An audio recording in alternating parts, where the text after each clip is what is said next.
This episode about the children's cartoon Pokémon includes some unbelievably obscene language, almost entirely coming from me. So please do not listen with children in the room.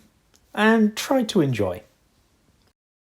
Hello and welcome to Daddy Issues, the podcast where we talk about father and son relationships and popular culture. My name is Dominic Archer. With me is David Bryan. David, we have a poker emergency. And the first thing I could think to do was to call my number one Pokemon detective. And that's you.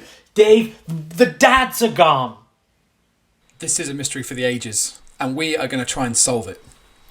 This is a mystery, actually, that you brought to me.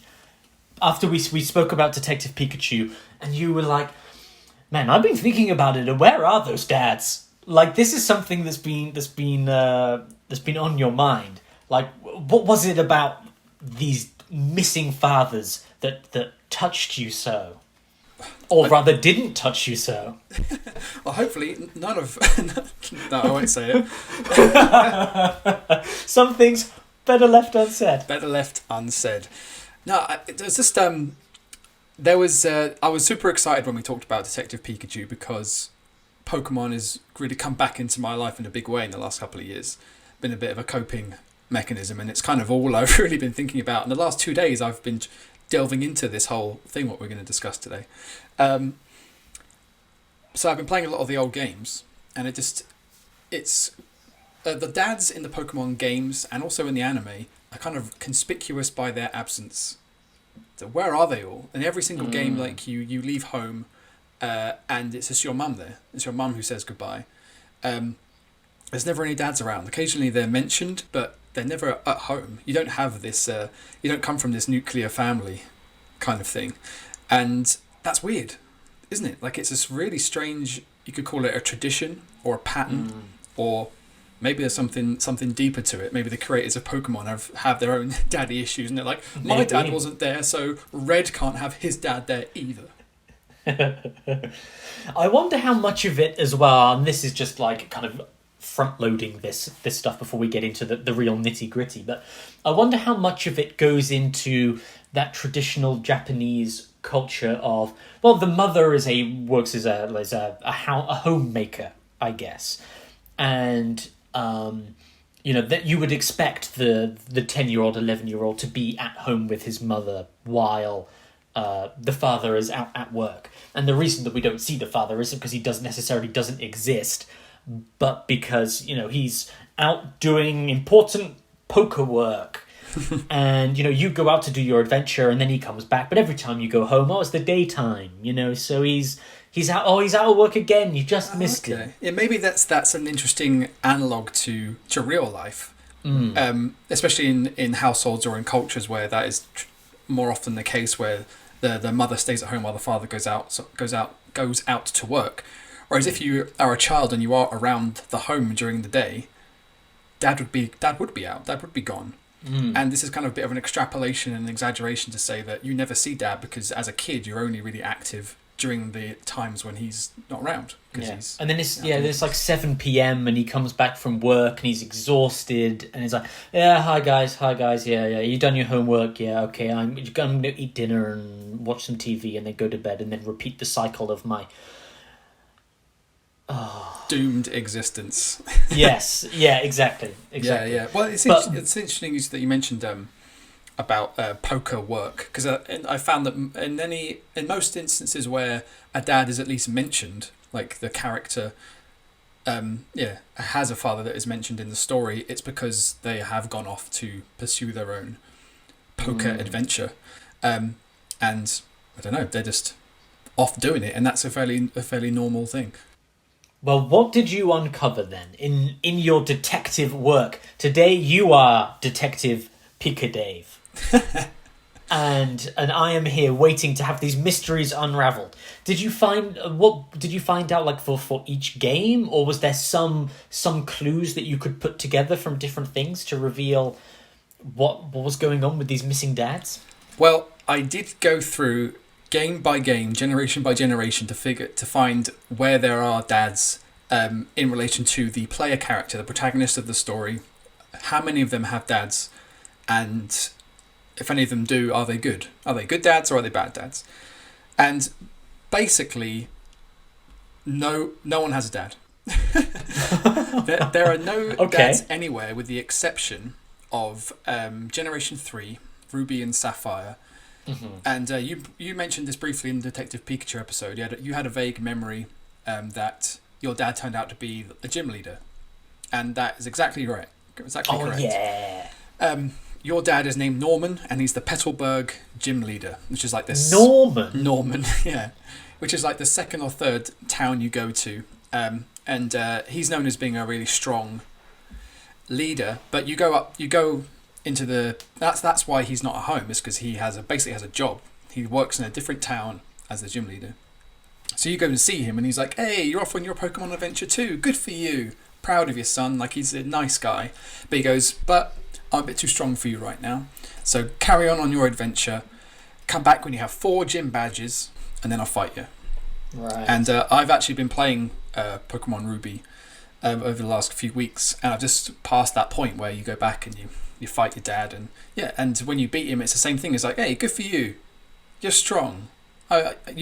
You must be. I think people say to you, like, you must just be like your dad with the way you train your Pokemon, because he's strong too. And then he's like, well done. Here's a badge. Carry on. See you later, man. And I don't know whether he's going to come back at the end or not, because I haven't got that far. But he is in the core series of games. He's the only present dad for the character.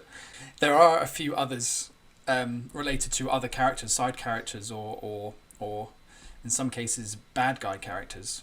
Ooh. Well, did you get any kind of personal catharsis when you destroyed your father in this Pokemon fight? Yeah, were you like, come on, Norman, are we going to do it, Norman? Oh, Norman. And then you resolved some of those daddy issues through the destruction of Norman and him saying he was proud of you. Did that resonate in any way? Or were you just like, cheers, Norm, I'm out? Basically that one. And I think the reason why there is this kind of detachment from it is that your dad is kind of nice. Like, Norman is pretty nice to you. Right. And I don't know if you remember the player sprites from Ruby and Sapphire, but the male character is wearing like a big white floppy hat, but to me it doesn't look like a white floppy hat. It looks like white spiky hair, and he looks just like Quicksilver. So I call my character Pietro, and that also kind of takes you out of the story. Whereas so many other of these games, I just call him. I have a kind of a go-to pseudonym that I call my Pokemon characters. And so it kind of still feels like me, whereas in this I was kind of feeling like I was playing as somebody else. And when you have... Well, what's your go-to pseudonym? I kind of don't want to give it away because it's so good. And I use it in Pokemon, and I use it in other RPGs as well. But I'll tell you what it is. It's... and I'm surprised that I ever got away with it, like especially in the online games where they kind of monitor your name for any swear words or rude things. My character, his name is Mofukra. Oh, of course, Mofukra. Mofukra. Of course. I think he's in Star Wars Old Republic was the first time I used it, and he's my Sith warrior. Mofukra, spelled MO''Fucra. And I think that's why I got away with it, because there's no K. There's no offensive K in there.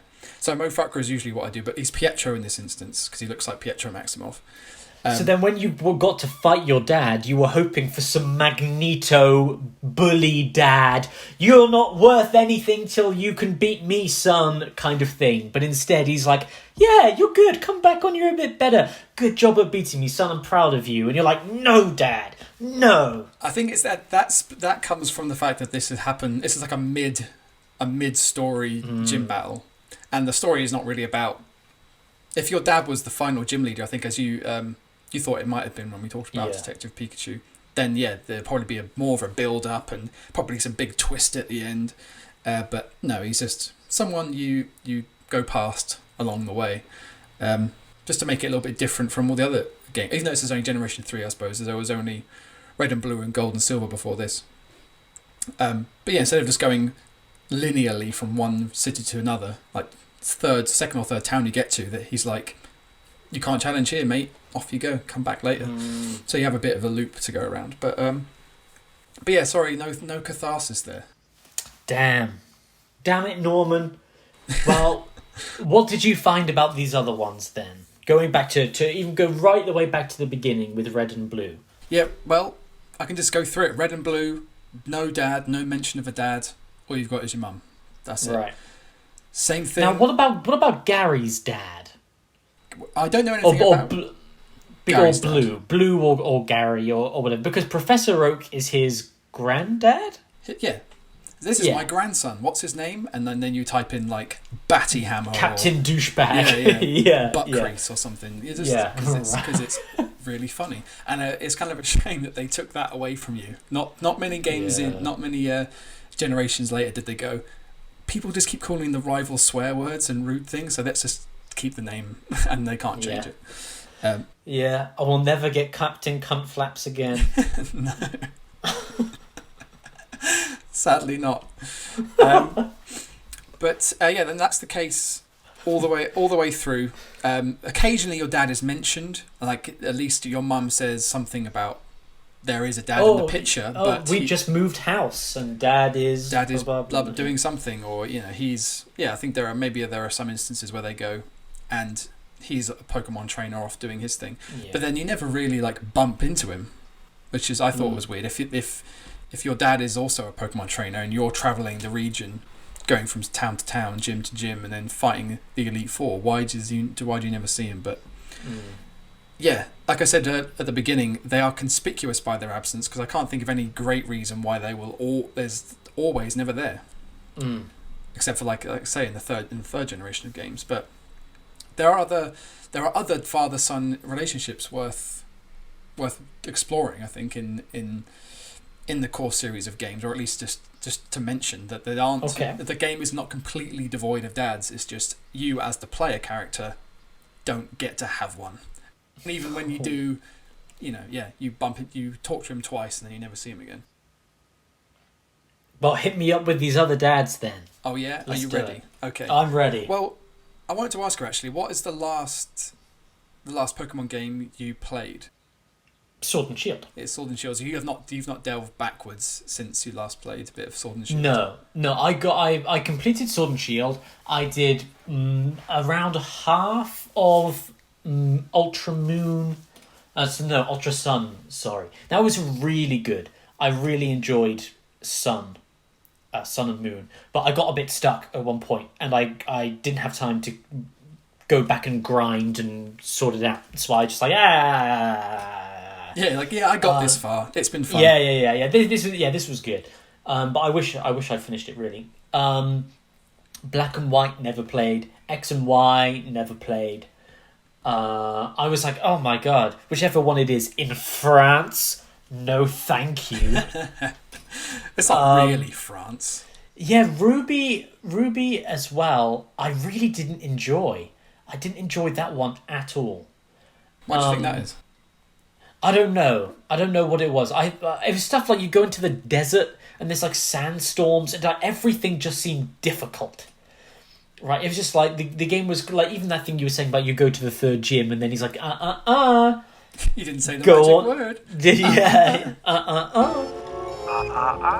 You didn't say the magic word. Please! God damn it! I hate this hacker crap. The fucking velociraptors are outside right now. Let me into the gym, Dad. And Dad's like, and then your dad's gonna get spat on the face and so on and so forth. Yeah. Okay. So quick fan casting: Norman, the Petalburg gym leader, Wayne Knight, circa 1990, whatever, when Jurassic Park came out. He's got to have played a character called Norman, right? I don't know. Probably. Like, what was his character? Isn't What's his character in Jurassic Park? Fucking. I was going to say Ned Schneebly, but that's School of Rock. I think it's Ned, isn't it? Schneebly. Fucking, I can't remember. I really wish I should remember that. That's Jurassic Park, man. I know, right? I know. Oh, come on. Let's engage IMDb. It's a good thing that nobody listens to this podcast, because if anyone did, they would be shouting at us right now. Shit, I ain't got it. I think it's Ned. He's going to look it up, folks. He's going to look it up. Yeah. If it's Norman, I'm going to be over the moon. I don't think it is. It's...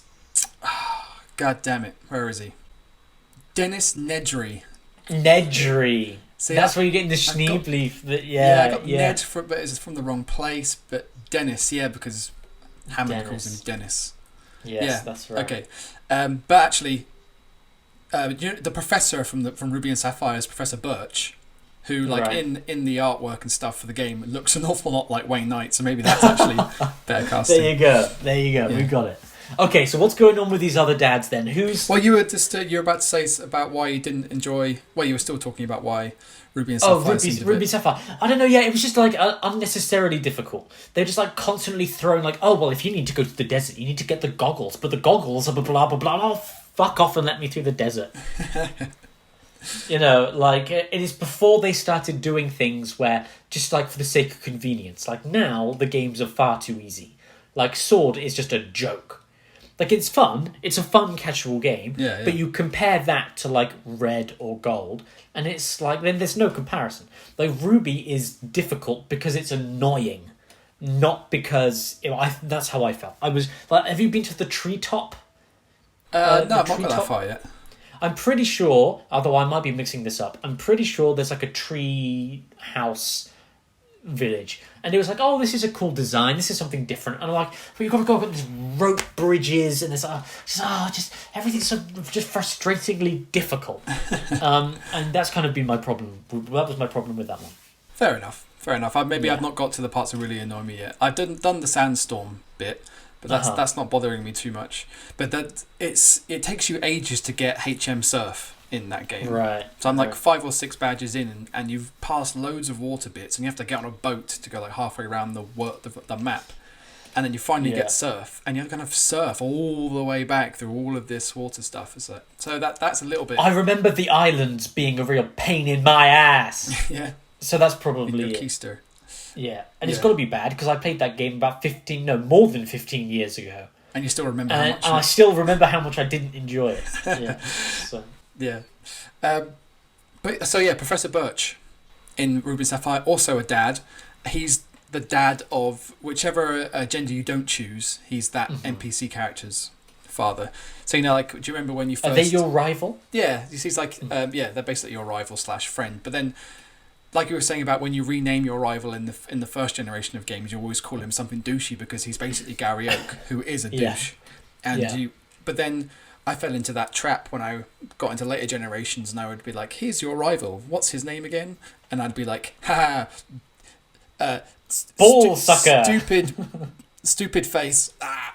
And then you'd go on, and he wouldn't necessarily be that Gary Oak archetype. He'd just be another kid who's also on a journey, and then I'd feel bad that I'd given him such an offensive name when he didn't really deserve it. Yeah, well, that's the good thing about Sword and Shield is that the rival is so pitiful. Like he's not even a good rival. Yeah, he's just you beat him and then you feel bad for beating him. And if he was also called Captain Cumflaps, then I'd be like, oh, Captain Cumflaps, come on. Yeah. I was playing Sword. No, I played Shield, sorry. I was playing Shield, and I was like, pull yourself together, Captain Cutflaps. Yeah. This is ridiculous. You think that all the time he spends just running off, being like, I'm going to go do this on my own. You kind of want to be like, I'll tell you what, why don't you just come with me, and then maybe you'll learn from my expertise, because every time... Yeah. And then when he comes back and says, oh yeah, I beat all those gym leaders too, you're like, fuck off, did you? Fuck off, did you? Bullshit. Who have you blown to get these badges? Fuck you, Captain Cutflaps. Did you get those badges? Yeah. But anyway, the reason I asked, because I knew you played Sword and Shield. And as I was looking through this, and again, there's no dad character for the protagonist in... Stop giggling at Captain Cumflaps. I can see you. I just thinking about the beginning of Pokemon Red, and Gary Oak is like, oh yes, my grandson, Captain Cumflaps. Yeah, that is the great part about getting to name your rival, is Professor Oak has to say it. Good stuff. So anyway, Sword and Shield, you didn't have a dad, but then I thought, well, you've got 2 other brother characters in this. Yeah. Hop, your friend / rival who is pitiful, and his older brother, Leon, who happens to be the fucking champion of the whole region. He's got fucking Charizard. Yeah, and he's got that ka-chow Charizard pose thing. And so, I tried to remember back when you go to their house, who's there, and it's like, there's no dad there either. there's their mum, and the two old people, which I presume are grandparents, even though they don't really say as much. And again, no dad. Where are all the dads? I feel like there's an episode of a cartoon, like, oh man, like Futurama or something I've just remembered, where they go to some planet, or maybe it's Star Trek, where they go to some planet and it's only women and children, there are no men. And it turns out this is because every man on this planet or in this village they land on works in the same mine, and they're there days and days on end. Does that sound familiar? I feel like that might be a Star Trek episode. It sounds like it could be. Yeah. But so it's kind of this weird world where the only men you see are childless, and the only all the kids you see have no dads. But who knows why? But did you find any theories or ideas or solutions to where the dads and these guys might be? No, but I feel like there really has to be, because it's not like the game is shying away from father-son relationships as a story device. If we go back to Gold and Silver, your rival in that game, whose name is Silver, turns out he's great. He's my favourite rival ever. Well, do you remember? Do you know who his dad is? His dad's like the head of Team Rocket, or their version of Team Rocket. Right? Well, no, Team Rocket. Yeah, his dad is Giovanni. Yeah. And I did not know that. And when I was doing research, I was like, "Oh my god!" Drama. See, that would be such a good Pokemon storyline, though, to play from the other perspective, where your mum's like, "Oh, your dad's been away." Then you go through, you meet Team Rocket, you fight Team Rocket. Then you find their evil plan. You go to stop them, and then you're like, "Oh, Dad." And it's like your dad is the head of Team Rocket. Yeah, and it's like, oh my god. And that feels like something they could have done in like Red. I guess they kind of did with Gold, where he's your rival or whatever. I don't know why Giovanni decided to call his son Captain Cumflaps, but there you go. Well, he's a dick. Like that's something. That's true. And like that's true. As I sort of mentioned earlier, like it's interesting to look into all the dads that exist in the Pokemon universe and see which ones are good and which are bad at being fathers. So I'd say Norman is fine. Like he's kind and supportive to his son, even though he works away. Yeah. So that's forgivable. That's fine. But then you've got Giovanni and his son Silver, and as the generations kind of follow on from each other, after Giovanni loses to Red or you in Red, Blue, Yellow, Generation 1, he just fucks off. He abandons his son and goes into seclusion just to pout and be like, I lost to this 10-year-old boy when I'm a mafia boss, and really I should have just broken his kneecaps, but I lost to him in a Pokemon battle, so now I'm really bummed out. And, because it's still rated E for everyone. So we don't take it too seriously. This isn't like our attempt at making do you remember our Pokemon Noir graphic novel series from uni that was really fun to come up with all the ideas for and the storyline for, and then we didn't actually write anything. It was just coming up with the idea was fun. Fun times. So yeah, there's score 1 for a bad dad that exists in the core game universe. I suppose Professor Birch in Ruby and Sapphire is fine. Like he lets his son or daughter, whichever, go off with you on a Pokemon adventure, and he's maybe a little bit preoccupied with his own shit, like all professors are, to really care. Yeah. But we don't really see much of that relationship. Do you see the mum? Is Professor Birch's partner there at all? I think so, because like with a lot of the games, you go to like your rival's house to get like a map or something, and it's either a sister or a mum that's there that speaks to you, and I can't really remember. But maybe it's always the opposite for the rival. It's not true. That isn't true. But if we jump forward, so like Generation 4, Diamond and Pearl, standard, your mum is there, but there's no dad, no mention of a dad, whatever. Generation 5, Black and White, there is a mention of your dad, but he's not around and we don't know anything about him. Oh. There's a bit of tension between, like, your sort of friend, rival, companion in that game is called a girl called Bianca, and you kind of walk in on a conversation she's having with her dad. And she's like, I want to go on my Pokemon adventure, and you're there like, I'm going. Do you want to come? But Bianca's dad is like really against her being a trainer. They have a big argument, and she sort of storms off. ends up going away with you anyway. But The classic Romeo and Juliet that is Pokemon Diamond. yeah, I don't remember what are the... Because you know, like, you could call every protagonist character from each one of these games by the sort of the title of the game. So, like, say you're playing Pokemon Black, then maybe your character's called Black. But there is actually, like, names for them all. But I suppose it's not super important.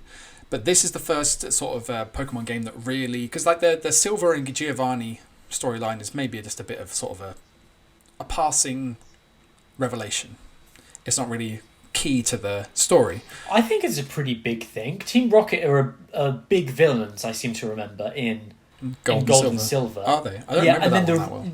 Yeah, because you go up to the lake and there's the red Gyarados in the lake. And then, but at the bottom, Team Rocket are doing something, and I think they're the ones that turned the Gyarados into a red Gyarados or something. Oh, shit. This is some very vague stuff. But in that town where, yeah... And Team Rocket, and then your rival keeps coming in, and you're like, "What are you doing here, Captain Cuntflaps?" I thought I'd wait till you took a sip of your water. and then I think every time you encounter Team Rocket, the rival also kind of turns up, and then you get that revelation, and it's like, sure. Oh no, yeah, just when you thought that Gary couldn't be any worse, he's literally the Antichrist. Damien. Yeah. Well, he's not Gary. Well, yeah, he's not Gary in this one. Silver, I think. Yeah. But yeah, anyway, when we get to Black and White is when they really actually there's a very central father-son storyline. Okay. Not with your player character. Oh, god damn it! Not Gary, but the big bad guy of that game, Getsis. It Sounds like I'm saying get this. Getsis. Yeah. Is it how do you spell it? Ghetsis. Is this the French game? Is this Black and White? Is that maybe this is the one that's sort of based in France? I can't remember. I can't remember which one. Really remember. No. Black and White is set in the Unova region, which is apparently based on the New York City metropolitan area. So looking at the map, yeah, it does look. There's a big island in the middle. It looks like Manhattan with a big city-based bit. So. That's not the French one, so you have no basis for your hatred, sir. No, that's okay. I'm all right with that one then. That's fine. It's X and Y I have a real problem with. We'll see. So gets this big bad, the leader of Team Plasma, but a character you encounter just as much as him, or if not more, is a young dude called N, who's like got a cap and long green hair and shit, and he's like the appointed king of Team Plasma, who is the adopted foster son of Getsis.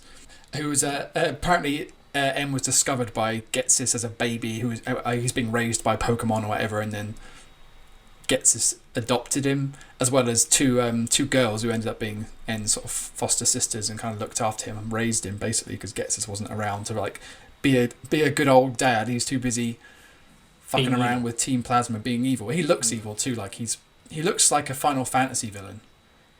He's got the stupid hair and he's got some weird like eye patch thing, a spiky eye patch and a big cloak, and what looks his like he's got like a scepter staff thing. It looks an awful lot like a Keyblade from Kingdom Hearts, and he kind of real fits that sort of Japanese RPG mold. He looks, yeah, like you would see him and be like, that's the bad guy. Villain alert. Villain alert. Do you remember the character design for Giovanni and how you knew he was a villain?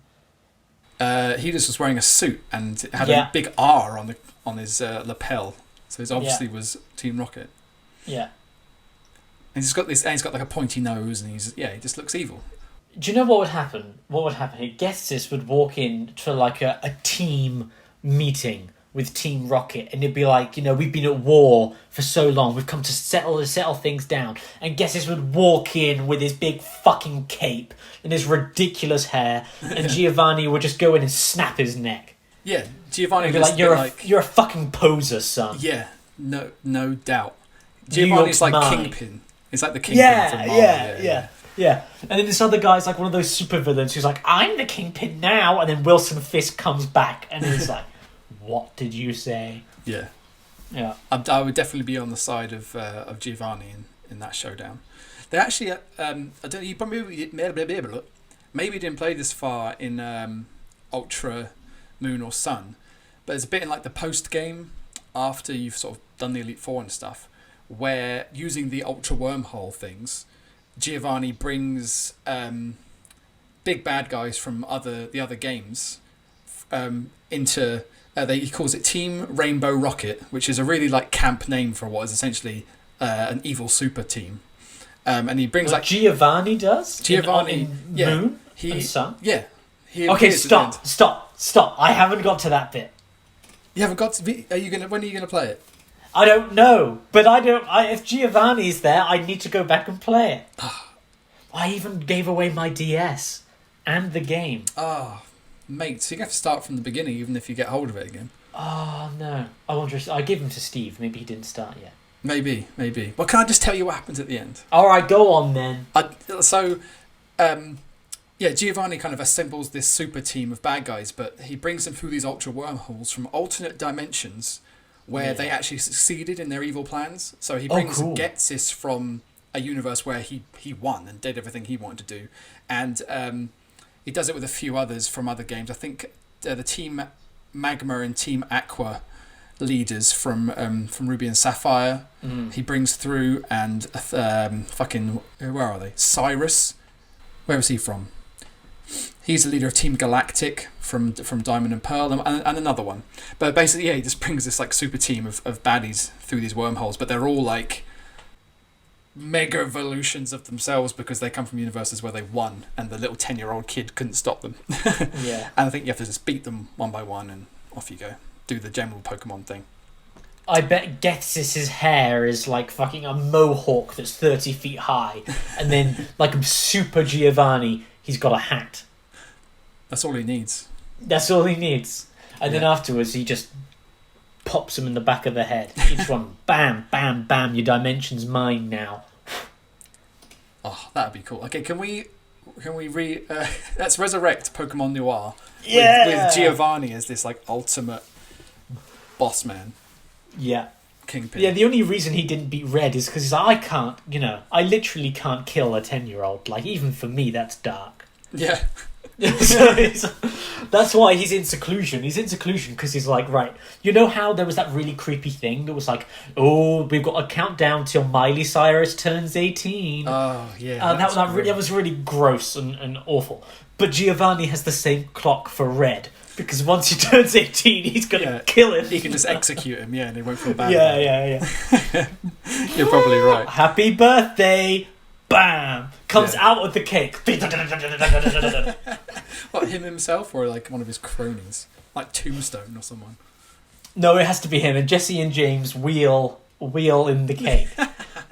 and then he pops out with a Tommy gun and just annihilates. Professor Oak's just riddled with bullets. And just sprayed there's blood everywhere. No Pokemon are hurt, of course. Of course, yeah, because... Of course. Yeah, they don't deserve that. No, absolutely not. I do not want to see a Pokemon riddled with bullets. That would just really break my spirit. That's awful. No, well, of course, because they're Team Rocket, they've got like Magnemites and stuff. So he just like magnets the bullets away from other Pokemon. It's not a problem. Like it's fine. Okay, great. I feel better about that now. Yeah.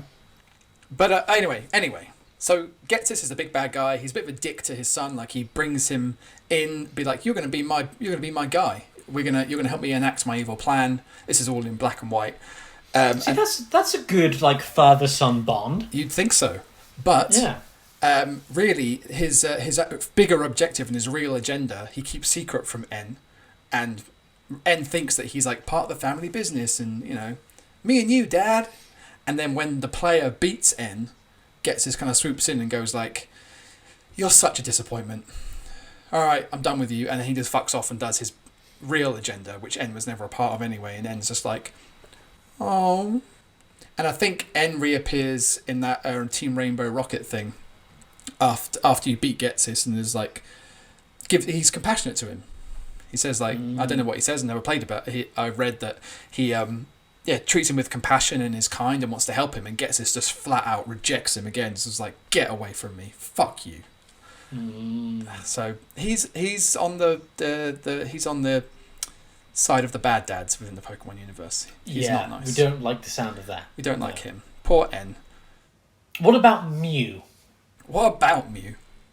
Well, I think he's a pretty good dad. Calling him a dad's a bit of a stretch. I don't know. Granted, he wasn't there for any of the bow chicka bow bow bits. Mewtwo was cloned. But I was watching an episode of Star Trek Voyager today, where it gets weird. So there's a recurring villain in Star Trek Voyager, and at one point she takes Commander Chakotay's DNA and then impregnates herself against his will with Chakotay's DNA. It's like the end of the episode. They're like, you may have beaten me this time, Chakotay, but while I was with you, I stuck your DNA in my womb, and now there's a baby in my womb, and it's your baby, and fuck you, buddy. That was end the call. And Chakotay, the camera zooms in on Chakotay, like, what? it's basically it. It's great. It's great. Anyway, where was I going with this? Oh, so in the episode I watched this morning, Chakotay the baby is born, and it's like half human, half Cardassian, because this woman was a Cardassian spy, because Chakotay was part of the Marquis. This is a very Pokemon sideline. This is fine. I'm invested. Yeah, right. So the baby's born, but she's a villain, right? And the Captain Janeway is like, Chakotay, if you want to go and get that baby and save them from like all the bad stuff that's going on with the villain, then all of Voyager is with you. You know, you're the commander, you're our friend and our ally, we trust you, we care about you, and we care about your child. So if you want to go and get the child, Voyager is behind you. And you're like, yeah. But Chakotay's like, I don't know if I want this child. It's like, what? Whoa. Chakotay? And Chakotay goes and he has like a spiritual moment where he's like, because this Star Trek is like tries to be as inclusive as it could be for like the 60s, the 80s, and the 90s, right? But Chakotay, as the Native American crew member, still has like spiritual journeys where he talks to his ancestors in the thing, and you're like, I don't know if that's inclusive of Native American culture or if it's like a kind of stereotype. Like, I don't know, I don't have a comment on it. I just thought it was kind of weird when they were like, oh, now he's having a spirit vision. I was like, is this inclusive of Native American culture, or is it like, I don't know. It's not my position to say one way or the other. Just thought that was weird. So he talks to the spirit of his father, and he's like, I don't know. It's not my baby. The baby was made against my will, right? I didn't have consensual sex with this woman. I didn't take part in the act of creation. She literally stole my DNA. Do I have any kind of responsibility for this child? And the guy, his father, is like, when the white men came to our country and abused our women and changed the genetic structure of the Native Americans, we did not give up on those children. We raised them as our own, and we are descended from those people today. So you have a responsibility for your son. And Chakotay's like, all right, we're going to fucking do it. So Voyager goes to go and rescue Chakotay's son, and it's great. Like, it's a really good start to the episode. I have no idea why I started speaking about this. Because you were talking about Mew and Mewtwo being and his Mew and clone's Mewtwo. child. Yes, exactly. Perfect. Thank you, Dave.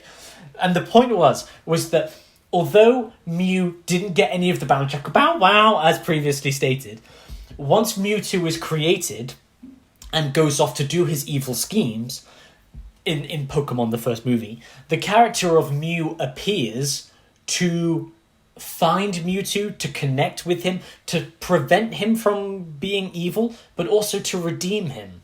And Mew acts as that kind of, I would not necessarily say father, but a guide to his son, to his progeny. And I think there's a really nice thing there where Mew could just not care one way or the other, right? It's nothing to do with him. But instead Mew was like, no, this is a wrong that I must right, with the power of love. Just like Chakotay. Just like Chakotay.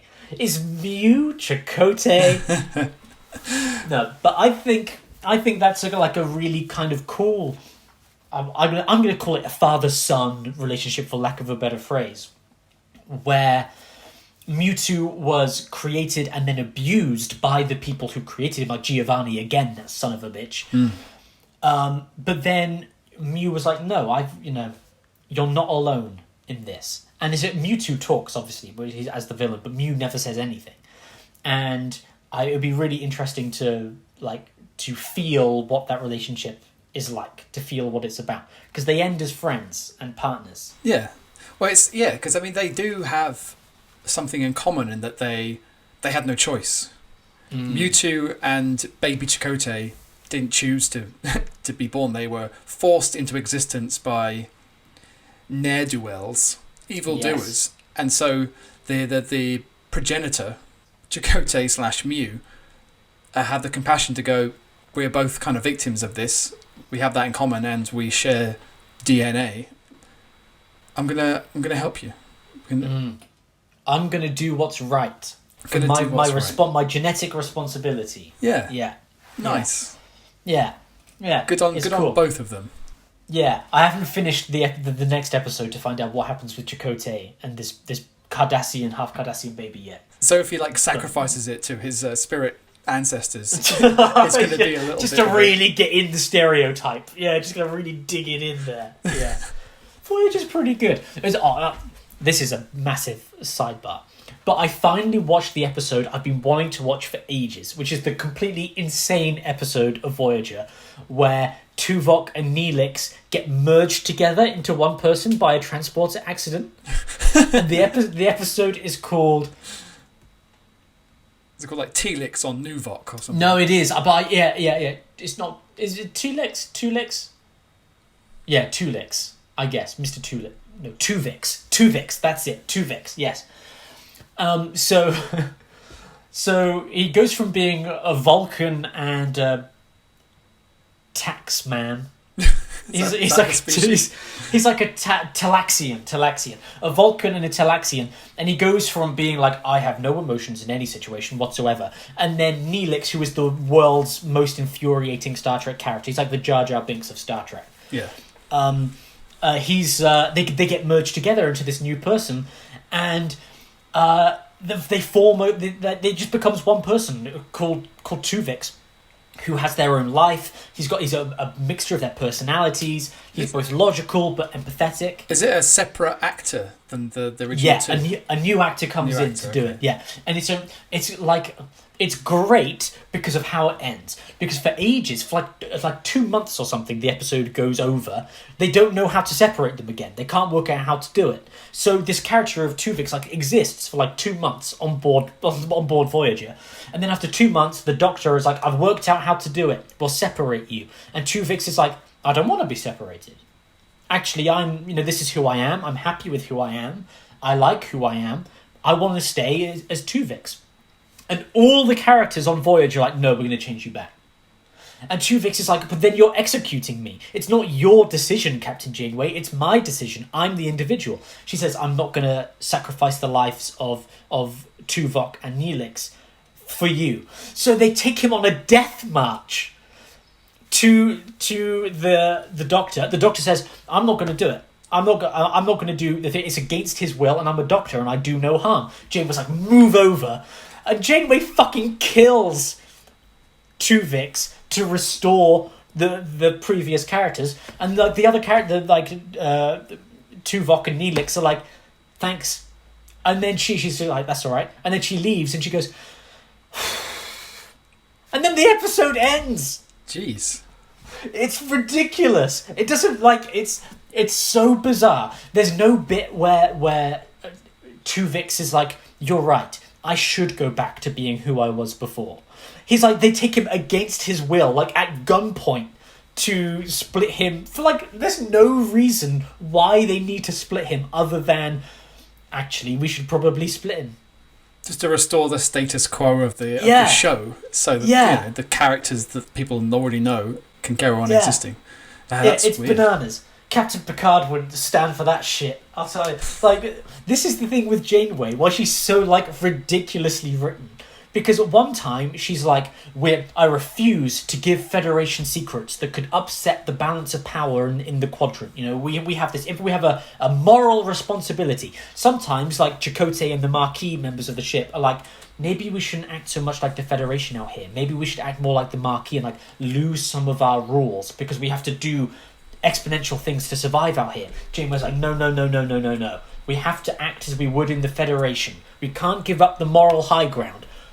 Also, I'm going to kill Tuvix because I can. Yeah. Is that just a mathematical two versus. I have 2 lives in one hand, 1 life Yeah. in another. So I'm gonna just blink out the 1, so we get 2 back. Ridiculous, Captain Janeway. So you disagreed with Janeway in that moment. Well, yeah, I think you have to. It's insane. Yeah, I guess because the original 2 people are gone. They're dead. Like, technically, it's only because of your super space age technology that you have any chance of Yeah. reversing this. So you should just accept what's happened and respect nature, man.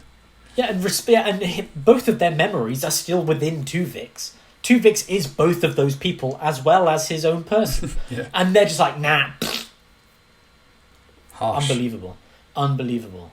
Yeah. Anyway, this is a big I'm gonna move try over from Pokemon. segue us in, baby. back to Pokemon Sun and Moon somehow, and the Ether Foundation.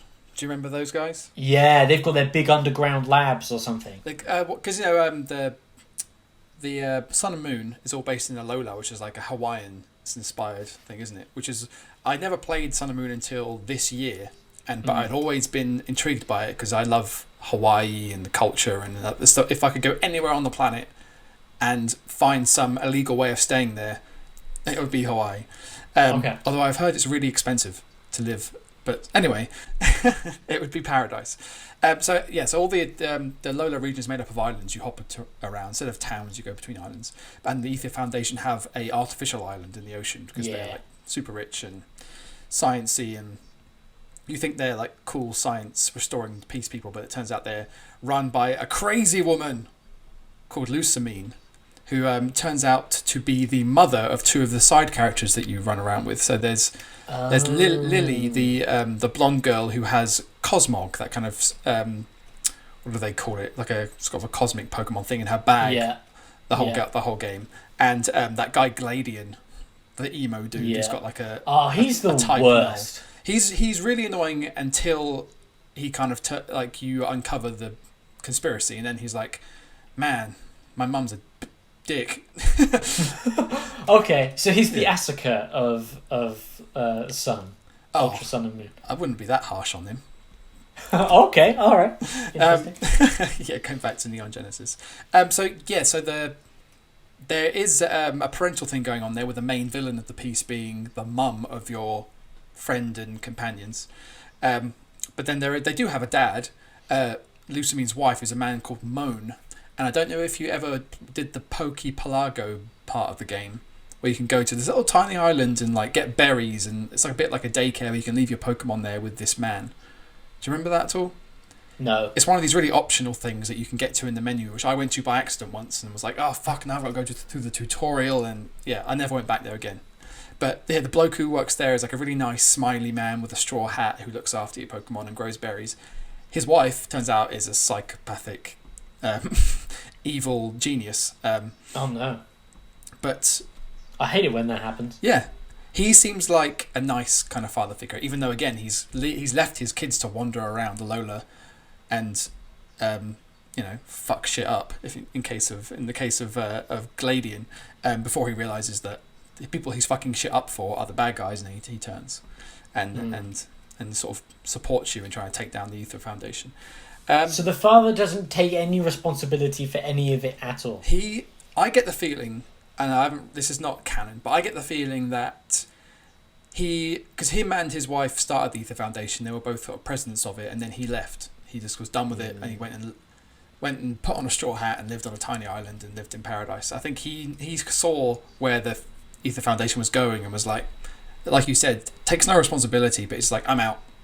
I want to go. I want to retire. Like I don't want to be part of this, and he just goes. And like you say, his wife goes on to try and almost destroys the fabric of reality with these wormholes and shit.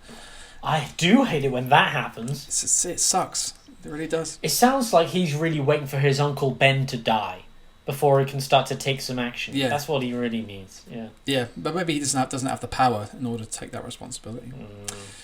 But again, yeah, Sun and Moon, as you'll remember, you don't have a dad. You just move to Alola from Kanto, and you just have a mum and Meowth, a Cantonian Meowth, in your house. And off you go. So, again, no dad. X and Y, I think your mum mentions that there's a dad somewhere, but you don't see him. Black and White 2, you have mum, no dad. Let's Go Pikachu and Let's Go Eevee, no dad, because it's basically just they're a rehashing of Generation 1, aren't they? So there's no dad there. And then, as we talked about, Sword and Shield, Generation 8, no dad, and even Hop and Leon don't have a dad. Where are all the dads? Where are all the dads? Does this go back to the original theories of like, there was a big war, which is why there's Lieutenant Surge and why there's no dads? Because either they're all at war or they've all died. Well, this is a cool theory. Expound. Run with it. Oh, well, that was just one of my... I'm sure it's been explained a lot more thoroughly on Reddit or something like that. But we always used to talk about that kind of stuff of like why Lieutenant Surge is there and the wars that are spoken about and things like that, and also why there are no dads as well. Like, I guess it only really works for the like red up till gold, because by the time you get to the later games, gold will have grown up and have kids. I know there's always things about the anime as well where it's like, where is Ash's dad? Is Ash's dad red? Is one of those things that's come up. Okay. All right, we're going to leave the games behind now, and we're going to go into the anime, since you've created a perfect bridge for us to get into this discussion. So, and then two Vics. Yeah, let's pick out another obscure episode of Voyager to talk about for 10 minutes. Yes, let's talk about Ash Ketchum in the anime, because this is a mystery that actually still persists. It's been 20 plus years, and the creators of the show still haven't told us who Ash's dad is. In fact, there's barely any mention of him. We'll go over some of the fun theories, I think, in a bit, and I'll see what you think of those. But like, I think in the second episode of the whole run, the second episode, Ash gets to like Viridian City after leaving Pallet Town, and he calls his mum on the really kind of like a prophetic video phone thing that they've got from they had these in the mid-90s. Clever folks. And he's like, "Oh, you're in Viridian City already. It took your father 4 days to get there when he started his Pokemon training. He'll be so proud. You're the apple of his eye." End quote. Wow. Okay. So there is a dad, and we get that really early, right at the beginning of the show. And with the tenses that she used, like she says, "He'll be so proud. You are the apple of his eye," like present tense. So he exists. He's out there. Like any idea that maybe Ash's dad is dead could kind of be put to bed with that. And I guess they're still together by the sounds of it as well. Yeah, you would think so. But because Ash's mum, Delia, I again just found out her name. She never has any other men sniffing around, unless you count Mr. Mime, who kind of moves in and becomes her companion. But other than that, stop touching my mum, Mr. Mime. I'm not touching her. My mime. Oh, my hands are over here. I know what you're doing, Mr. Mime. You fucking perv. Stop miming my mum, Mr. Mime. Do you reckon Ash wakes up in the middle of the night like, "No, Mr. Mime, don't touch her"? I've seen the way you look at her, Mr. Mime. You piece of shit. I'm never calling you dad. You're not my dad, Mr. Mime. You're not my real dad. My mime. Yeah. And then, episode 2, there's a dad. He has one, and then no one, not even Ash, mentions him ever again. From what I can glean from my research. In any episode, like any of the 1,000 episodes? No, there's no mention of him. But this is almost breaking news, actually, and this is kind of pertinent that we're talking about this now. There's a new standalone Pokemon movie coming out. It was meant to be released last year, but because of coronavirus, it's been pushed back. I think it had its release in Japan. It's called Pokemon the Movie: Secrets of the Jungle, or Pokemon Coco, and it's about Ash. He's in a jungle, and he finds like a Tarzan style kid who is abandoned in the jungle, raised by Pokemon, that kind of thing. I thought Ash was going to die in Mexico on the Day of the Dead, and then he was going to transition over to the other side, and they're going to be like, "Your great-grandfather is this amazing Pokemon trainer," and then he meets him, and then he's like, "Oh no, this guy's a douchebag, he can't be my great-grandfather," and then the plucky, funny comedy relief Pokemon trainer was his grandfather all along. So, did you just spoil the whole plot of Coco, Pixar's Coco? Yes. Because I haven't seen that. It's great. I do want to see it. I do. It's one of those movies, again, as we've spoken about many times, especially with Pixar, when you know exactly what the plot is, right? You watch it and you're like, oh, that's not going to be, because that's going to be like that. Yeah, yeah. But the key with Coco is the plot is entirely predictable, but it doesn't matter because it's so heartwarming, so heartfelt. Like, it's just beautiful. It's a beautiful film. It's like one of my favorite. It's on my list currently on Disney Plus. But every time I say to my girlfriend Coco, she's like, I kind of want to watch it, but I'm just not in the mood to cry right now. Oh, that's true. I cry every time. You know what Pixar movies are like? They get you. Yeah. All I have to do is hear "Remember Me" and I start crying. So Pokemon Coco doesn't take place in Mexico with no skeleton people, no Day of the Dead, unfortunately. Oh. But what's the point? From it, there's a bit of dialogue has been revealed from this film prior to its Western release. There's been a novelization which has been translated into English, and there's some dialogue that will pique your interest on. So Coco is this boy who's a Tarzan boy who's been raised by the mythical Pokemon Zarude. It's like a big monkey from like Generation 8, I think. When Ash discovers him, Coco starts to realise that he's not a Pokemon. Even he's been raised as one and has lived as one, a bit like Tarzan. And so, am I a man? Am I a Pokemon? What am I? Existential crisis. And Coco, use Hyper Beam. And he wets himself. You're not. You're not a Pokemon, son. No. So Ash tries to sort of comfort him because Coco's going through this weird thing where he's seen this Pokemon Zarude as his father, and he calls him Papa or Dada. But he's starting to get conflicted. So Ash says to him, this is a quote from the novelization: "When I was little, I'd get laughed at by my friends because of my dreams. And whenever I'd start sulking, my papa would say this to me: 'The map to your goals is inside you. If you give up now, then your dreams won't come true.'"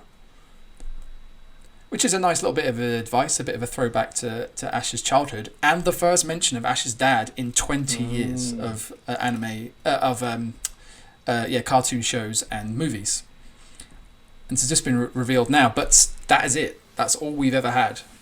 Again, there's a conspicuous lack of dads, even in the anime.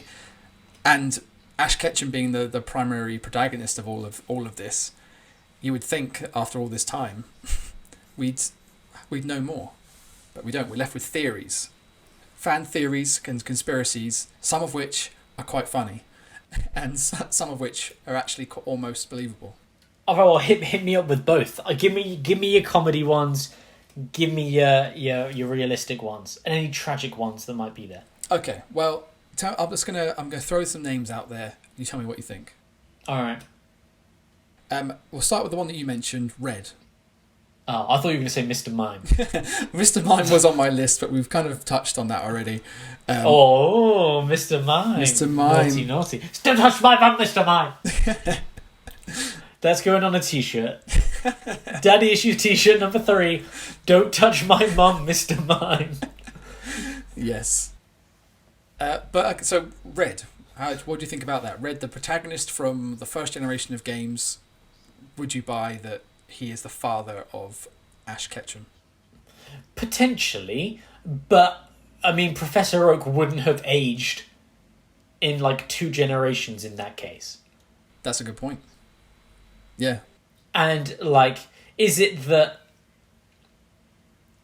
No, because Gary is also Professor Oak's grandson. And who's the same age as Ash Ketchum. Yeah. Who's the same age as Ash. So unless Gary's son is... unless Professor Oak's children have a massive age difference, which is potentially true. Like, my mum is in her mid-50s and her youngest sister is in her late 30s. So it's potentially... It could line up in that case.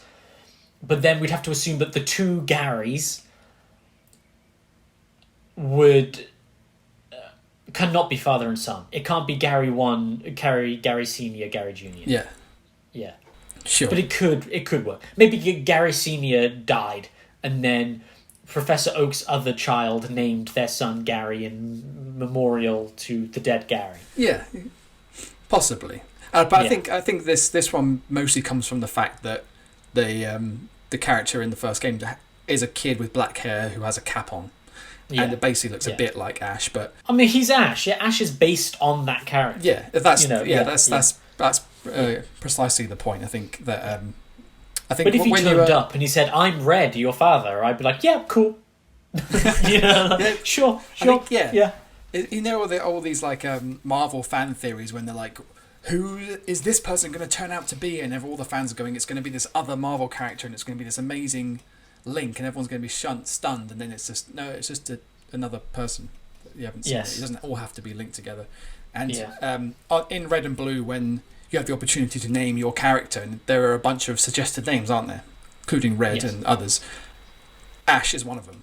You could just so I think that's easily dismissed as because it's another one of the tree names, right? Like the professors are all named after trees. Ash is it's just another tree name, you know. Well, okay. Going off of that, could Professor Oak be Ash's father? As you've just said, like he's named after a tree, just like. That's true, but what is the? You mean it's like an illegitimate son that he's not willing to recognise?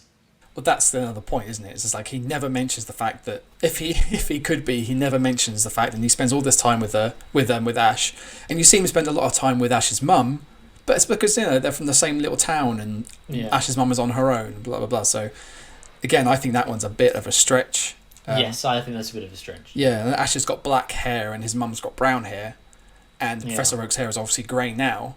But I did a bit of digging, and there is a flashback to when Professor Oak was young, and he's got oak-coloured hair, funnily enough. So, what a coincidence! What a coinky-dinky. So I think you can probably dismiss Professor Oak. Dismiss Oak's sperm? Yep. Not guilty, Your Honour. All right. We're going on Jeremy Kyle. How about this one? Could Giovanni be Ash's father? Now, that obviously is the one that I would love the most. Yeah? Yeah, that would really work for me. Because Giovanni's town is the next town on. From Pallet Town. Yeah, it's only one town up. Yeah, he lives like literally a 2-minute walk from one town to the other. Like, it's easily within commuting distance. But, of course, there's never a bit where it's like, "Hi, Dad, what are you doing? Evil stuff." Yeah, but then I wonder, would you buy that Giovanni just pumped one into Delia Ketchum and then left? Oh my god! Like it was a that's one-time That's even thing. more disturbing than Captain Cunflat. like a sailor coming into port. It's just a one night of passion, and he doesn't even know that Ash might be his son, or that he has another son besides Silver, as we mentioned before. I would buy more that Delia was moved to Sleepy Pallet Town by Officer Jenny as some kind of like witness protection. Yeah. Oh yeah. Yeah. That'd be cool. Yeah. Yeah. And then at the end you fight them at the whole thing, and at the end, "No, Red, I am your father," and you're like, "No!" Yeah. So many of the theories that I've read around Giovanni being Ash's dad have that exact moment, or like someone's drawn it of Giovanni as Darth Vader and Red Ash as a Luke Skywalker.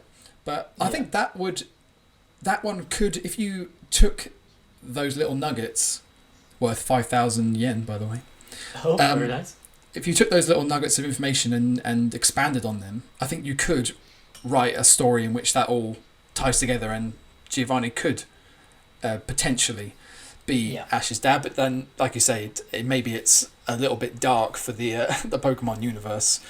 I don't think so. You look at the origin story of Mewtwo, it also creates more of a connection between Mewtwo and Ash or Red or whoever as well. Is that, the first time you see it, he's got Mewtwo in that big mech suit. Yeah. And then at the end, you're like, "No, I'm your son." And then Mewtwo's like, "Boosh!" And then Mewtwo and Red team up to take on their evil dad, like that. And then you're brothers with Mewtwo, and that's pretty cool. Yeah, half bros. Yeah, And if this all happened with Silver in Gold, then you could have 3 different half brothers essentially. That would be cool. Swirling around each other. Yeah. That would be cool. I'd be down for that. Okay, well, so Giovanni's a possibility, and if it doesn't turn out to be true, maybe we can make it true. Maybe let's write it. Another kind of passing reference you can make, because it's a very minor character. In the anime series Pokemon Chronicles, there was a character who also named Silver, but kind of, I think, just a coincidence, who some fans think may be revealed to be Ash's father. The Pokemon Chronicles series was kind of a weird offshoot, where it kind of just picked up side characters and did 1 episode or 2 each on each of them. Like, I'm going to go into it a bit with Brock and his dad, because I think that's quite an interesting story, and a lot of that is expanded on in Pokemon Chronicles. But this guy Silver, he is full-grown man, silver hair, but the first thing you notice about him that's similar to Ash is that he carries his his Pokemon on his shoulder, just like Ash does with his Pikachu. But he has a Chikorita. And in this particular episode where he appears, we see a lot of his characteristics are shared with Ash. He's quite impetuous, he's very driven. I think the episode goes around him trying to track down the legendary bird Moltres and to battle it and to potentially catch it. And he has a little kid, Psychic, who's kind of like an Ash analogue, but his name's Richie. I don't know if you've ever seen anything of this kid Richie, but similar thing. It's like Ash, but not Ash, because Ash is off doing something else. And Richie does mention at one point in that episode, I've got this friend called Ash. And Silver goes, Ash? Like, he really perks up at the name. But then Richie just carries on talking about something that Ash taught him, and that's it. It's never touched on. It's just this really weird reaction that Silver has. As well as some character traits that he shares and the Chikorita on his shoulder. Some fans have been trying to put that together. And I suppose if it's there, maybe it's a very early seed of something that may be expanded upon later. Was that a Chikorita pun? A leech seed. Oh, very nice. And very nice. I didn't mean that until I saw your face going, come on, you're there. You're almost there. So, Silver's a bit of an obscure one, but who knows? There's not really a lot there. But I want to finish off with one that a lot of fans think is probably the most likely. And I want to know how you feel about this.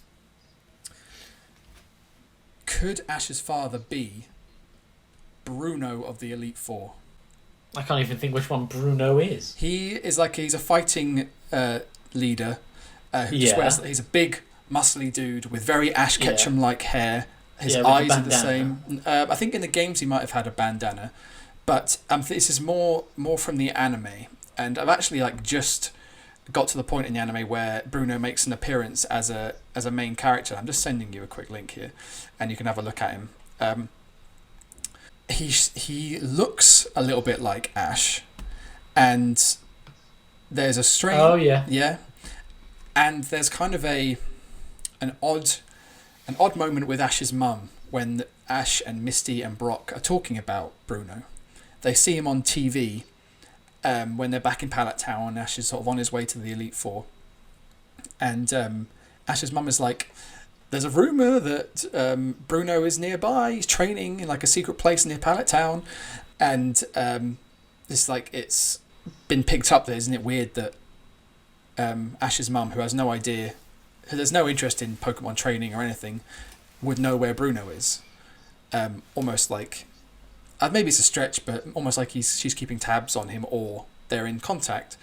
And I don't know if you're looking at that picture, but how do you feel about the physical resemblance, besides the fact that he's fucking hench?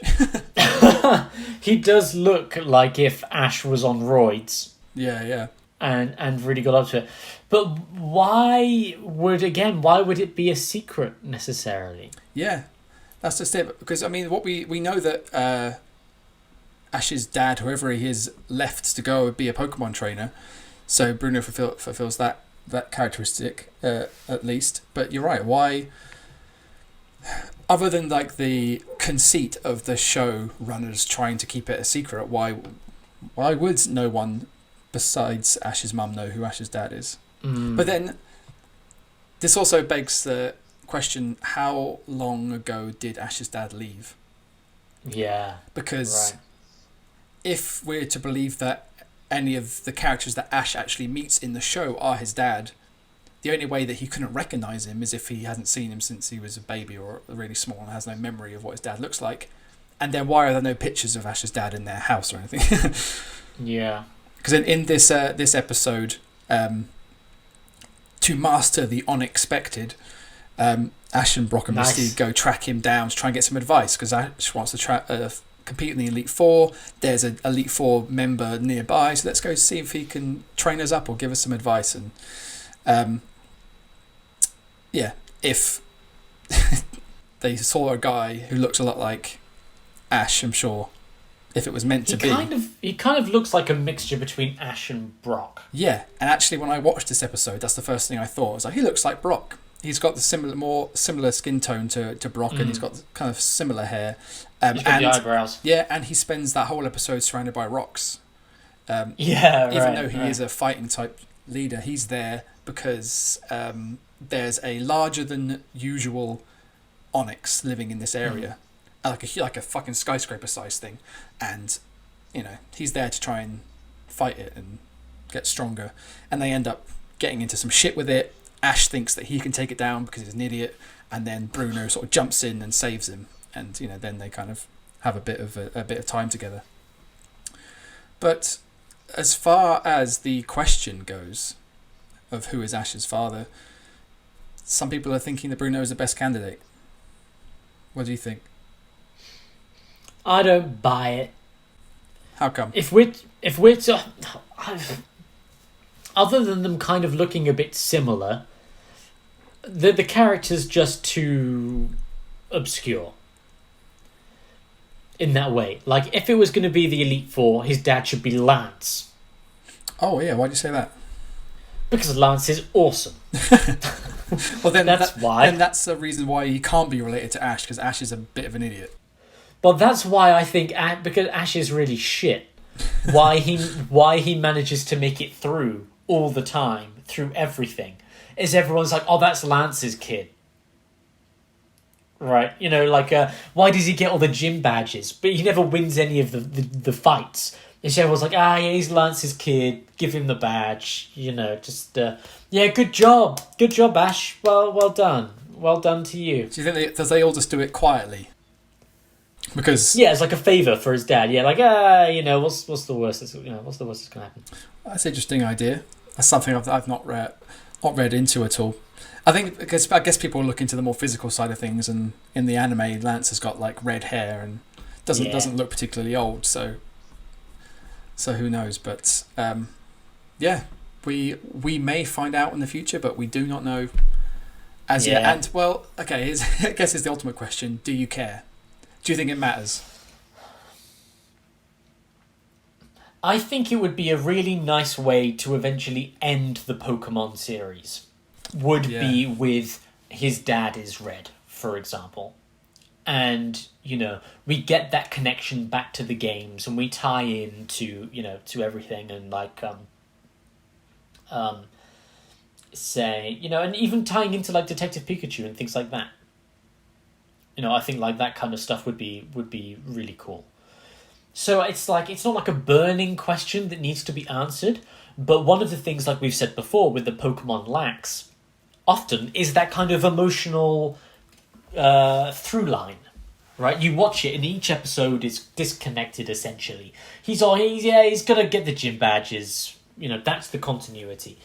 But there's no like emotional through line necessary other than I want to be the very best. Like, that's it, right? But if he wanted to be the very best because his dad is the very best, and then we reach that point at the end where like Ash, he's done it, and his dad's there and he's like, I'm proud of you, son, now you can join me for our next Pokemon adventure on the moon. Then that would be cool. Yeah, well, like all the games in the corresponding series are called Sun and Moon, Diamond and Pearl. It's crying out for a Pokemon father and son, isn't it? Oh, it is. Yeah, son and daughter. Yeah, father. Yeah, Yeah, that's good. You can't do that. It's too gendered for this day and age. I suppose not for a game, but maybe for a series or a movie, Yeah. like a one-off movie. But you have to imagine Pokemon Father Son. That would be a good movie. Yeah, for sure. I have to imagine how, like I said, how conspicuous it is there are no dads, and Ash has never had a dad, and how the fans are so fervent in wanting to find out, and how quickly people have latched onto this thing about Pokemon Secrets of the Jungle, mentioning it. Then they must be building up to something, because Pokemon can't last forever. No. I don't know. It depends if they keep putting out say games, that because they put out a 20 to 50 episode season of cartoons for every game that comes out, and there are spin-off movies and spin-off series and yada yada yada. So maybe they can just keep going. It'll be like The Simpsons, and it will just never end. Yeah. Who can say? I guess there's I don't think they would ever just throw it out for a random episode. But maybe one of these movies is maybe we'll see in this latest movie. But I mean, people have seen it in Japan. I guess we know already. Yeah, but, I think so. Yeah. Well, okay. Would you rather it ends with a happy reunion, and it's I've been watching you this whole time, Ash, and you've done amazingly well. I'm so proud of you. I am your father, kind of thing. Yeah. Or would you rather it be dramatic and like they reveal someone like Giovanni is Ash's dad, and then he has to sort of stop his evil ways, and like a Star Wars. It's a Star Wars ending. What would you prefer? Now, see, for the sake of our Pokemon Noir, I would prefer the Giovanni is his father thing. But for the sake of the cartoon, I would rather his dad's in trouble, and Ash is the only person that can save him, and Misty's like, come on, we can go and help. And Ash is like, no, my dad's the greatest Pokemon trainer in the world. Like, if he can't handle this thing, how could I do it? And he's full of self-doubt. But in doing what it takes to save his father, he really is the very best. And he gets a reunion with his dad, and he's like, Ash, you did something that I could never do. And it's like, we've both travelled all over the world, and we've done these things, and now we're together again, and we're the Elite Four, or something like that. The Elite Two. The Elite Two, it's father and son. Do you think, like, a bit like Neon Genesis Evangelion, that the theme song has to be prophetic and has to come to fruition by the end? Shinji Agami does become legend, young boy, and do you think Ash will become the very best that no one ever was, or is that just a bit of more of a theme for Pokemon as a universe, and that anyone can be a part of it and anyone can be the very best? Yeah, that's a good question. I'm not entirely sure I have the answer for that. Okay, fair enough. Well, I mean, because it's where does Ash's ambition come from? Yeah, I don't know. Other than beating Gary, but he's done that 100 times. So yeah, that's a good point. I don't know where, because he's just like one of these kids who has a dream, and that's the only thing he's ever thought about doing. But I mean, and his dad was one. Yeah. But we never see any overt evidence that he was his sole motivation. But who knows? Who knows? Are there any of these games or shows or anything we've spoken about that really connect with you? You said that Ruby, for example, didn't reach your core emotional daddy issues because Norman was too nice. Fucking Norman. So were there any of these, or like any of the theories that really kind of vibe with you? Or like, I know you have that similar situation we were talking about earlier on, where we were saying about people being at work, being too busy to be there when people are young. I know that's something that you've spoken about before. So is there any of this that really does reach that feeling for you? Yeah, that is an interesting idea, actually, that children do almost imagine that their dads are never around if they are that kind of traditional mum stays at home, dad goes and works thing. And that's what I had for a lot of my childhood when my dad was in the police. So we lived in Surrey, but he was in the Metropolitan Police in London, so he would leave early, get back late. And there would have been periods of my childhood where I didn't see him that much. But I don't really have any strong memories of that time, so how that might, how I might relate to it or feel about it now, I don't know. But this kind of does give me an opportunity to talk about the one last thing I want to talk about, And because I discovered something just in researching dads within the Pokemon universe, and then when I was digging into it, I did actually feel a little something, and an actual something from Pokemon besides like Ash carrying Pikachu through the rain when they're attacked by Spearows, or something like something heroic like that, was when I was looking into Brock's dad, because there aren't many other like real father-son relationships that are given any kind of attention throughout the anime, and I'm particularly talking about the anime. Because you might remember, I haven't watched anything like the majority of the anime. It's like I said, it's like 20 seasons and 50 episodes each. So, and I've been watching them from the beginning, and I'm sort of in season 2 now before Ash goes to the Pokemon League. But in like the 5th episode of the entire show, when Ash fights Brock at the Pewter Gym, is where we first see Brock's dad, who's like he's in disguise. Do you remember? He's got like a hat down over his eyes. Yeah, he's kind got of a looks fake like a beard. janitor kind of thing, or something like that. Not right? really. No, that's you might be thinking of Sabrina's dad in Saffron City. Yeah, probably. Yeah. That was when Ash gets dicked by her psychic Pokemon, and some mysterious stranger tells him to go get a ghost Pokemon from Lavender Town because they're the only things that can beat psychic, and it turns out that mysterious stranger is Sabrina's dad, who helps Ash beat her for whatever reason. But because his daughter was lost within this weird like fucked up psychic prison thing. And he so trapped she had to lose to get his daughter back, to find herself again, bells. and to smile, which Ash helps him with, and like a Haunter helps her with. Yeah, again, Ash can't win, but Haunter is hilarious. Yeah, were you annoyed that Ash goes to get a gym, as you are a ghost Pokemon aficionado? Were you annoyed that Ash goes to get a ghost Pokemon, but then kind of just borrows it and then lets it go? He doesn't catch it and keep it on his team. Yeah, but he does that with everything. He's always letting them go. Yeah. And that's the really every time they reach their potential, he's like, "Well, you're the best you're going to be, so goodbye." And it's like, this is why you're the worst trainer. Yeah, that's why Bulbasaur and Squirtle never evolve, because it would mean they'd have to write them out of the show, and I guess they're popular. And obviously Charmander, I guess, got to go to Charizard. That's because everyone loves Charizard. And then they didn't let him go. It's terrible. Yeah. Well, I don't know. The more I think about it, the more I'm like, I think I'd be a pretty compassionate Pokemon trainer, and if I felt they'd be happier without me or back in the wild, I would release them. I wouldn't be fighting to be the very best that no one ever was. I wouldn't be building the strongest team possible. I'd be hanging out. I'd be a bit of a Brock. I'd be a bit of a, I'd rather just breed and raise Pokemon than... Anyway, sorry, I'm getting sidetracked. So what's going on with Brock's dad? So Brock's dad. So again, the mysterious stranger thing happens in like episode 5. Brock is the gym leader, and Ash and Misty bump into some weirdo in the outskirts of the town with a big beard and a hat over his eyes, who sort of guides them into town, takes them to the Pokemon Center because Pikachu's knackered from going through Viridian Forest. And Ash gets completely dicked by Brock the first time around because he just goes in with his Pikachu and Onyx just fucking creams him, obviously, because Ash is an idiot. But Ash is kind of sort of bumps into this mysterious stranger again after that battle, and it's like, wow, Brock is really strong. I'm never going to be able to beat him.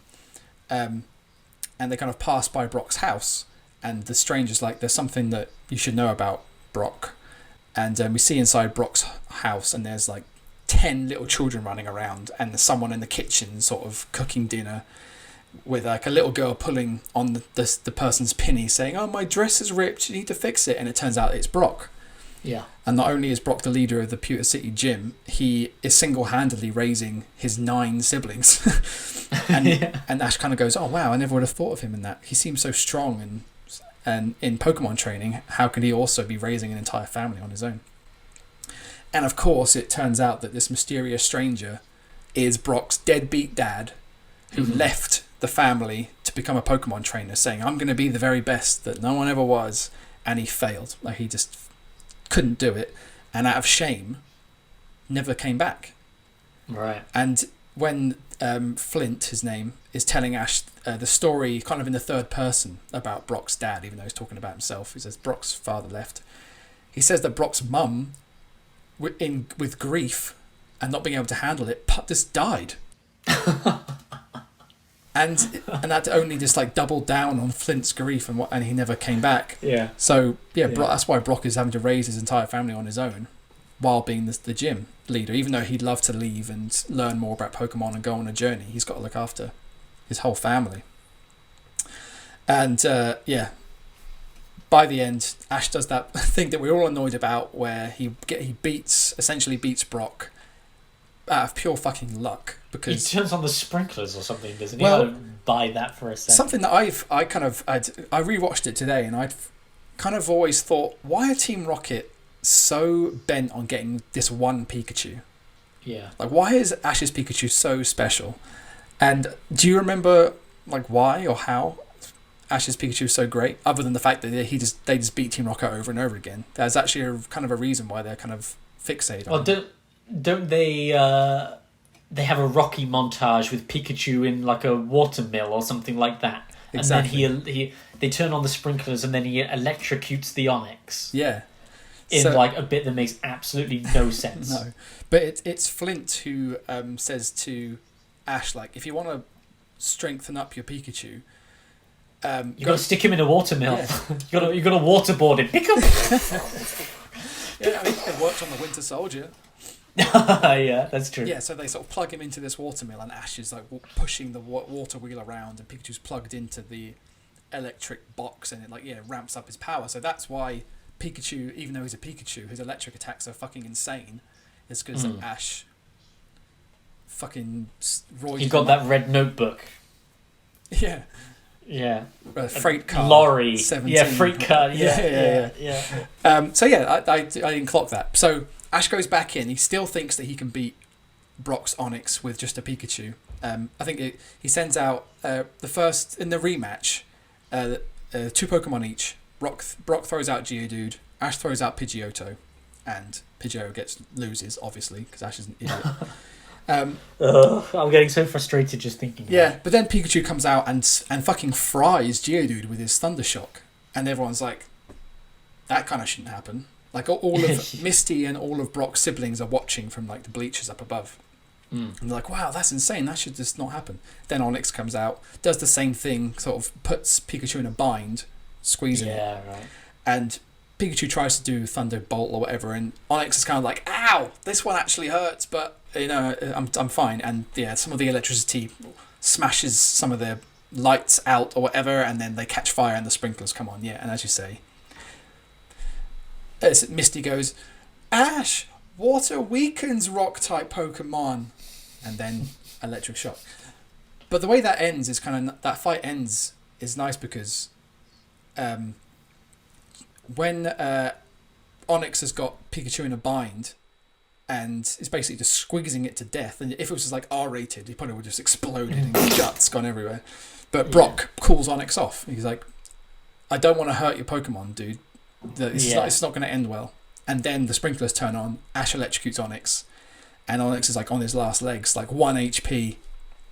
And Ash is about to get Pikachu to do the final blow, but then all of Brock's brothers and sisters jump onto Ash and like, no, please.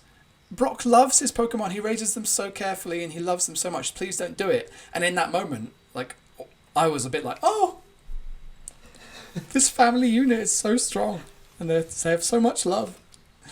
And yeah, that kind of touched me. And even though Ash decides not to finish Onix off and leaves, Brock gives him the fucking boulder badge because he proved that he cares about Pokemon and he didn't want to put it through unnecessary things. So, and then Flint reveals himself to be Brock's dad, and Brock's like, "You motherfucker," and you think you mofucker, and you think there's going to be a big reckoning, and because Flint says like, "I'm really sorry," but I don't know if he says sorry. I think he just announces that he's back, and Brock goes, "There's one thing I need to tell you."